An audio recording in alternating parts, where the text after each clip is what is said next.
Praise the Lord. శ్రీమతి Charles Cowman గారి రచనల నుండి ఎడారిలో సెలయేర్లు అను గ్రంథము నుండి అనుదిన ధ్యానములు.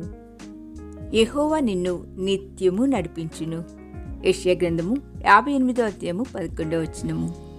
ఆయన నా కాళ్లను లేడి కాళ్ల వలె చేయును, ఉన్నత స్థలముల మీద ఆయన నన్ను నడువ చేయును. హబక్కూకు గ్రంథం 3:19. ఈ నూతన సంవత్సరపు మరో దినాన్ని నువ్వు మోకాళ్లపై కొనసాగించు.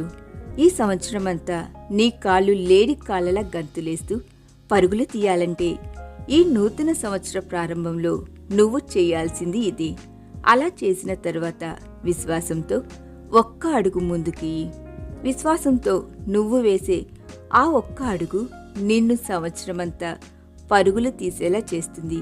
ప్రార్థనా శ్వాసతో నీ దినాన్ని ప్రారంభించు. రోజంతా అలా శ్వాసిస్తూనే ఉండు.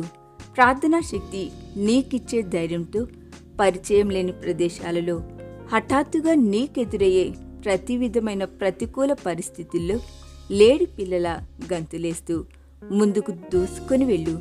నీ గమ్యం ఎక్కడుందో నీకు తెలియకపోతేనే నమ్మదగిన నీ దేవుడికి అది తెలుసుగా. నీ పయనమంతటిలో సంపూర్ణంగా ఆయనపై ఆధారపడు. ఆయన నీ ఆత్మకు నెమ్మదిని, నీ హృదయానికి ప్రశాంతతను ఇస్తాడు. ముండ్ల తుప్పలు, గచ్చ పొదలు, కట్టిన శిలలు, కరుకురాళ్ళు ఉండే ఇరుకుదారి గుండా ఆయనతో కలిసి పర్వతారోహణాన్ని ప్రారంభించు. ఆయన చేతిలో చెయ్యి వేసి సంవత్సరాంతమనే శిఖరాగ్ర దిశగా పయనించు. ఆయన నీ ముందు నడుస్తుండగా ఆయన అడుగుజాడల్లో నీ అడుగులేస్తూ నీకెదురయ్యే ప్రతి విధమైన జీవిత పరీక్షలను ధైర్యంగా ఎదుర్కో.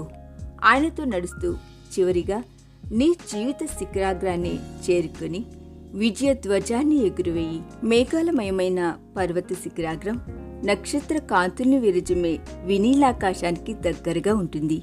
కారు చీకట్లు కమ్ముకున్న కష్టాల లోయలో నుండి పైకెక్కేటప్పుడు నువ్వు వేసే ప్రతి అడుగులో నీ ముందు నడుస్తున్న దేవుడే నీకు ధైర్యం ఇస్తాడు. నీ యజమానుడి స్వరం వింటూ నీ ముందున్న సుదీర్ఘ ప్రయాణంలో ధైర్యంతో ముందుకెళ్ళు. నీ ముందున్న పర్వతాన్ని ఎక్కు. ఒక స్వరం పలికింది, ఇంత పెద్ద పర్వతాన్ని నేనెలా ఎక్కగలను? అతడన్నాడు, ఈ పర్వతాన్ని ఎక్కు లేదా లోయలో పడి చావు. ఆ స్వరం పలికింది, కానీ ఎలా? నిటారుగా ఉన్న ఈ ఎత్తైన పర్వతాన్ని నేనెలా ఎక్కేది? అది నాకు చాలా కష్టమనిపిస్తోంది. అతడన్నాడు, నువ్వీ పర్వతాన్ని ఎక్కలేదంటే నీ ప్రాణాత్మ దేహాలు సమూలంగా నాశనమైపోతాయి. ఈ పర్వతాన్ని ఎక్కి ప్రాణాలు దక్కించుకో లేదా చచ్చి శవమైపో. ఈ రెండే మార్గాలు నీ ముందున్నది, ప్రత్యామ్నాయాలు లేవు.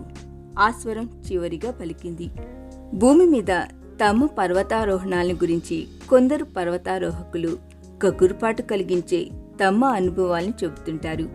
అనేకసార్లు తాము ప్రమాదపు టంచుల్లో ఒంటరిగా ఉన్న సమయంలో దేవుడే తమకు ధైర్యాన్నిచ్చి నడిపించినట్టుగా వాళ్ళు చెబుతుంటారు.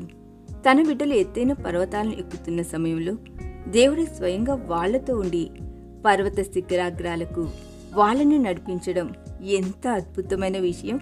దేవుడి పర్వతారోహకులు కఠిన శిలలున్న నిటారు కొండల్ని ఎక్కేందుకే పిలువబడ్డారు.